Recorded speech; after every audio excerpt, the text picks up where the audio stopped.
Now, this topic I want to talk about, man, it's just so damn disturbing. It's like, what? Like, it just shows you how money hungry people can be. Okay? And exactly what I'm talking about is Tim Norman, James Tim Norman from Sweetie Pies. You know, the reality show that used to be on Oprah's TV network, the OWN network, whatever. Man, this dude just got arrested for allegedly hiring someone to murder his nephew for life insurance money. For life insurance money. Yes, they're saying that Sweetie Pie's owner, James Tim Norman, was charged with conspiracy in an alleged murder for hire plot in the death of his nephew. Okay? His nephew died a few years ago. He was murdered. He was shot. And, you know, he's also featured on the Sweetie Pie's show, along with his mother as well. And, you know, it's just despicable. I'm going to read it and just tell you guys exactly what it is. And then I'm going to go in because it's just, okay, here we go. All right, so James has been charged with conspiracy to use interstate commerce facilities, i.e. his cell phone, to commission a murder for hire that resulted in the death of his nephew. According to the complaint, Norman and Tarika Ellis and others conspired to commit a murder for hire in exchange for money.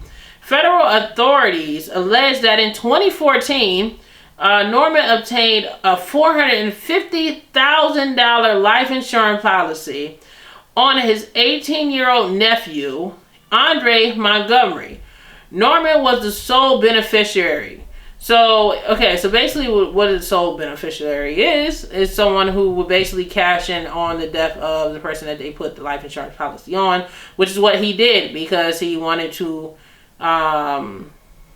it's just despicable. He wanted the money, so he decided to get his nephew killed so he could get the money, okay? So let me continue. In the days leading up to Montgomery's murder, Ellis told Montgomery that she was coming to St. Louis on March 13, 2016, the day before Montgomery was murdered. Norman flew to St. Louis, Missouri from his home in Los Angeles, California on March 14, 2016. Ellis and Norman communicated using temporary phones activated that day. Ellis also used the temporary phone to communicate with Montgomery and learn his location. Okay? Immediately after learning Montgomery's location, Ellis placed a call to Norman.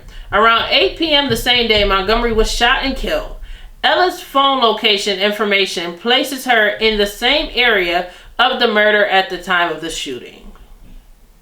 Immediately following Montgomery's murder, it looks as if Ellis deposited over $9,000 in cash into various bank accounts, okay? Along with that, she traveled to Memphis, Tennessee after he was killed. Okay, and then on March 21st, 2016, Norman contacted the life insurance company in an attempt to collect the life insurance policy he had obtained on his nephew, man. So things are just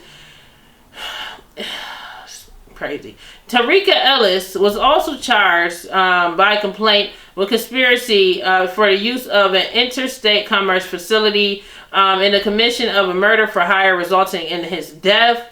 The St. Louis Metropolitan Police Department Homicide Section and Federal Bureau of Investigation are investigating these charges. So, it's just sick, okay? This man literally got almost a $500,000 life insurance policy on his nephew, who, mind you, his nephew was already running from the streets. He was involved in a lot of street activity, and he decided to try to turn his life around. He moved in with his grandmother, trying to change his life, and it's like he did the right thing. He did the right thing. He decided to go with his grandmother and try to change his life, try to, graduate from high school, which he did, and all of that just so his own uncle could kill him. And the worst thing is that, you know, Miss Robbie, which is, of course, the mother of Tim, the killer, stated that her grandson's father, which is Tim's brother, was killed as well. And all she wanted to do was see him be prosperous and successful due to his own father's early demise. And for Tim to do something like this, it's just very sickening, disturbing. You know, it's just like you be at a loss for words. It's like, what? Like, you know the history of your family. And not only did you know the history of your family because your father also, Tim's father was also killed as well. But your brother got killed, and now you set up for your nephew to be killed on the same street that his grandfather and his father was killed on. It just sounds so sick and twisted, and it's just so disgusting and conniving. And I really just hope that he gets convicted and is placed under the jail along with the people that was involved along with him. But he needs to be right under, like, at the bottom of the damn jail, because that is literally your own flesh and blood. There's one thing if somebody off the streets decided to do this to this young man and they had no blood ties, no connections, they just didn't care, they wanted their money because the streets are ruthless. But you are his uncle and you do this to him, you do this to this kid, man. It's just like, there's like literally a special place in hell for somebody to do something like that. And I sat back, y'all, and I decided, you know, I mean, when you read about stuff, everybody know that Google stalks you, right? How many of you guys know that Google stalks you? Okay? Like, you can literally talk about one particular subject and all of a sudden you see ads for it. So I'll be like, for instance, I love Adidas, right? And like a few hours later, all of a sudden, I'm telling you, this shit is creepy. I'm going to come back and tell you guys if it happened on the next podcast. I love Adidas, right? I'm saying that right now. All of a sudden, when I get off of this podcast, I want to check my phone and probably on Facebook or Twitter or wherever, I'm going to see an ad for the Adidas, right? So I was talking about the Tim situation. I'm reading about his articles. So, of course, Google is stalking me. And all of a sudden on my YouTube feed, there's a clip of Tim and his mother going to visit the place that his nephew was killed, his father was killed, and his brother was killed. And it was so sickening to watch this clip, y'all. Like, it's on the web, it's on the OWN Network's page on YouTube, and you guys can see the clip and see exactly what I was talking about. But when I watched the 4-minute clip, I could just see that he was not very emotional. You could kind of see the non-genuineness. He didn't seem genuinely upset about the loss of his nephew. He seemed emotionless. He seemed like very like callous looking, and he just seemed to not care as much. And it just sounded like he was more so like just trying to go through the motions, you know, with his mom to make her feel okay, you know. And then he tried to add insult to injury and then try to be like, oh, to kind of like cover it up. Oh, my dad was killed over here before I was born. My brother was killed over there. He called me and I was this and this. And then he sheds a tear, but he doesn't shed a tear for the nephew that just died. He sheds a tear for his brother that was killed in the same street. But it's like, if you loved your brother that much, how could you kill his son? Yo, his only son, his only begotten son, and you was his brother, like, how, and that's your nephew, like, bro, how could you do that? And it just shows you that you really can't put shit past anybody. You really need to watch yourself. And please, people, if you decide you want to get a life insurance policy, do not tell a soul. Keep that with you literally until your dying day. And then when they open the will, they'll find out that you had a life insurance policy and they're going to get the money. Because people out here are schemish. They'll plot and try to kill you. They'll get insurance just so they can kill you. And I'm just trying to understand, like, how is it possible for him to get a life insurance plan? I believe this man, his nephew, was he 18? Some people are saying he was 18 when he died. Other people are saying he was 21. But I'm trying to understand that if he was 18... how is he legally able to, like, set up a life insurance policy for him? Like, was he a teenager at the time when he got the life insurance policy? Because somebody let me know. How is it possible for him to have got this life insurance policy and nobody, you know, not even Miss Robbie, didn't Miss Robbie take him in? How could no other adult know that he got a life insurance policy on his own nephew? And it just kind of makes you wonder, because, of course, you know, we know that Tim has stole from his mother. You know what I mean? Like, he stole from his own mother, had other restaurants open, you know, trying to take her company from her, did a lot of trifling stuff. People know that he's in a lot of debt. He's already been in jail before for like over 10 years for whatever other stuff that he's did. And then also, Jennifer from Basketball Wives, I believe her last name, Jennifer Williams from Basketball Wives, came out and said that he was crazy, said that something was wrong with him. And for some reason, nobody went to believe her. I mean, I guess it's because people don't like her because of the show. But really, this incident has literally vindicated Jennifer from Basketball Wives, because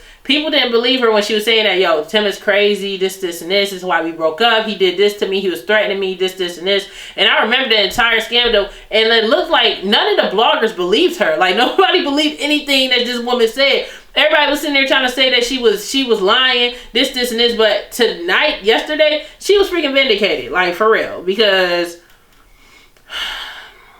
it's just like, why don't nobody believe black women when they say certain things? Like, I don't be getting it. I just feel like, you know, when black women discuss their abuse or being hired and stuff like that, everyone just takes it as a joke.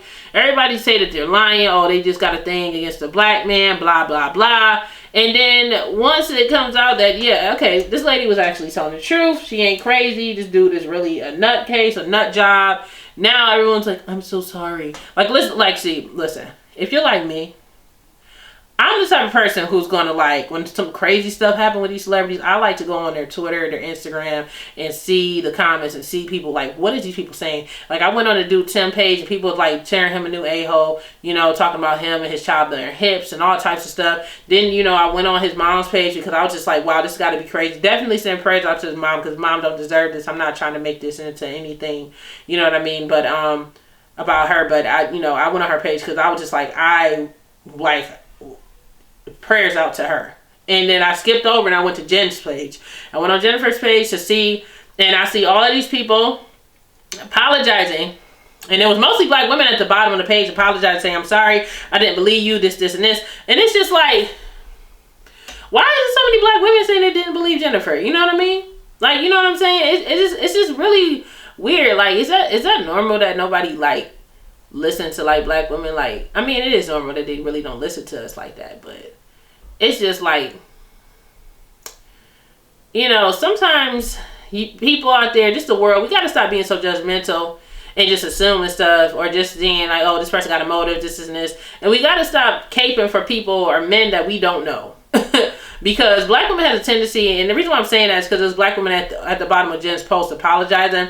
Black women have the tendency of caping for a lot of these celebrities or black men that they don't know, and picking their side because, I don't know, some broken down sisterness or some broken down sisterhood going on within the black community with women, and making sure that they are, like, basically protecting black men at all costs, even if someone is coming out saying that they were harmed by them and everything else. And it's just like, when will black women be able to talk freely about their incident and have people actually believe them? You know, it had to take for him to be caught, busted, red-handed, allegedly murdering his own nephew, being caught by the feds and the FBI. And I'm telling you, like, they said that the feds got like a 97% conviction rate. So that means that if they're going to come and get you, believe they have, like, literally not a shadow of a doubt that you actually did it. So, you know what I mean?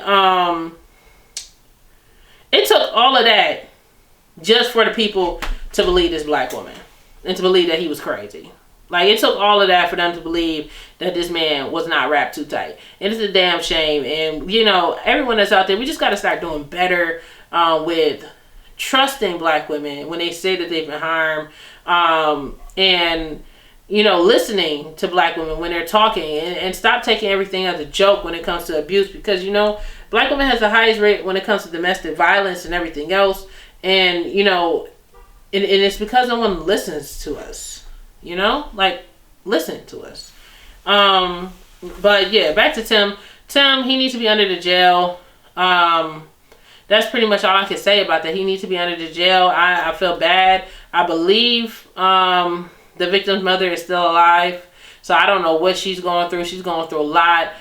This also makes me think also about the fact that Tim was in a custody battle with his baby mother, and the mother didn't want him seeing his child. Maybe she felt something too, but it also makes you think, like, Did he have a life insurance policy on his mama? Did he have a life insurance policy on his children? Is that, you know, is this something that's deeper that she won't, that the baby mama didn't want to say in front of everybody was the reason why she didn't want him to see his son? Did she know that he's dirty like that, or he did that, you know, in the past, and she didn't want, because, you know, men like to tell their secrets, and they usually tell the secrets to the women that they're sleeping with, the women that they trust the most. So I don't know, maybe she knew about the situation and was like, okay, because if you're going to do that to your own nephew, you ain't going to do that to my son. Maybe that's the reason why she didn't want him seeing his son, y'all. But this whole situation is just a hot damn mess.